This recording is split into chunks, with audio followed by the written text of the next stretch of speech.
DJ Music Trollpasta. Episode 1. Buses suck. Hello, my name is Randy. I am a survivor of a demon attack. Yes, you read correctly. A demon attack. Let me explain.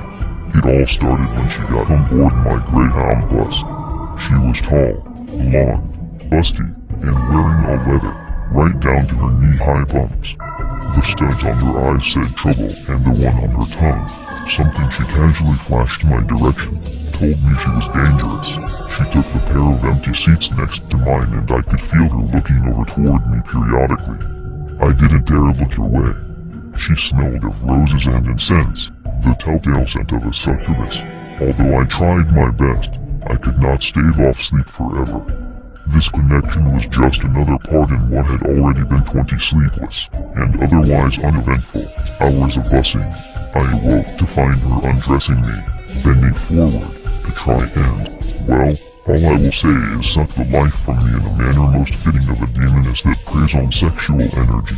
Like I said, I am a survivor of a demon attack. I won't go into detail as to how I managed to escape that encounter with my life, but I will say this, never before have I been so glad to have had to pee.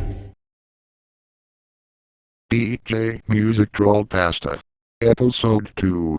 Hyper Realistic. One hyper-realistic morning, I opened my hyper-realistic eyes, only to find that my hyper-realistic sheets had been torn off my hyper-realistic bed and strewn about my hyper-realistic room. I decided, with my hyper-realistic brain, to jump out of my hyper-realistic bed to find the cause of this, only to notice that, when my hyper-realistic feet touched the hyper-realistic carpet, it was damp. Looking down with my hyper-realistic eyes, I saw that it was covered in hyper-realistic blood. I opened my hyper-realistic mouth to scream, but hyper-realistic blood started to pour out, and my hyper-realistic eyes became filled with hyper-realistic blood tears. Due to a massive loss of hyper-realistic blood, I died, and then a hyper-realistic skeleton popped out.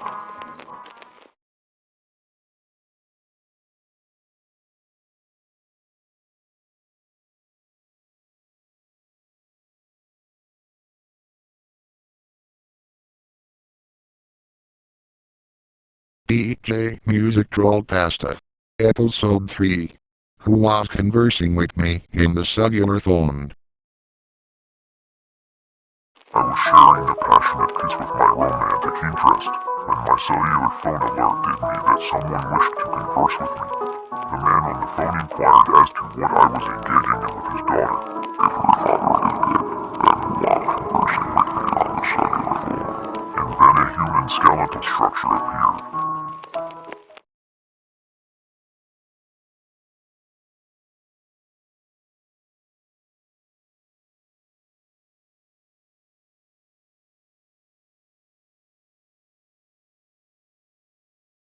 DJ Music Trollpasta. Episode 4. The Mailbox. There's a mailbox somewhere in the city which can solve your direst problems. Which city? That depends on who you ask. There may even be more than one. Who knows? Anyway, this mailbox isn't emptied anymore. The mail service has completely forgotten about it. But it cleans up. It is located in some relatively unlikely place so you won't spot it immediately. Mail you put inside it won't go anywhere, but the box is special. Write a letter about your most pressing problems to the persons in charge of dealing with it. Write to your significant other, your boss, the IRS, and get it all off your chest. Ride yourself into deep shit with that letter. You'll see that the problem will dissolve soon, in some way you hadn't thought likely. The snag, of course, is that you can't really be sure whether you have found the right mailbox until you try it. And if you haven't, things are going to get much worse once your letter gets delivered.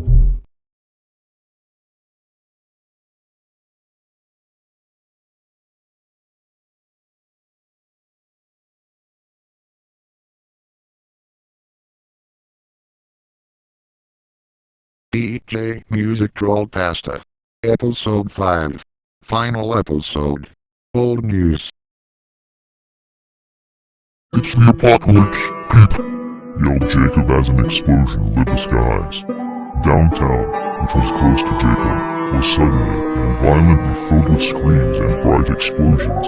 Already having flashbacks to World War II, Jacob began to panic even more when he saw people shambling about, going to and from the location of the explosions. Pete, his loyal old dog, growled feebly at the people passing by. They appeared to be walking corpses, and this became clear to Jacob after another bright explosion lit the area enough for his old eyes to see clear enough. Jacob turned for his door and yanked Pete's collar. The old hound went tumbling in with Jacob as he slammed the door shut and went about setting the various locks in his house. After securely locking down his house and setting in place his window bars, he got up the nerve to take a peek outside. Out there, the sky flashed with explosions that rocked his house. Suddenly, a face popped up right in front of him. Startled, he fell backwards and onto his coffee table. "I know you read in there, old man," the person outside groaned. From the lighting inside his house, he could see the burn marks and missing flesh on the person's face. Shouting wildly, he hid the lights and ran to his bedroom, which was upstairs. Pete was right behind him. The man outside banged on his door. He groaned in a dead voice.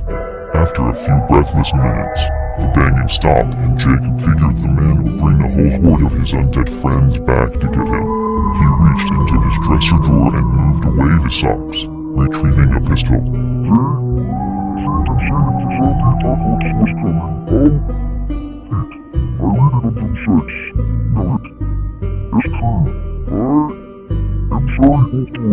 He said, aiming the gun at his lifelong companion, curled up on a pile of that week's newspapers. The dog died with only a quiet whimper. Next, Jacob turned the gun on himself.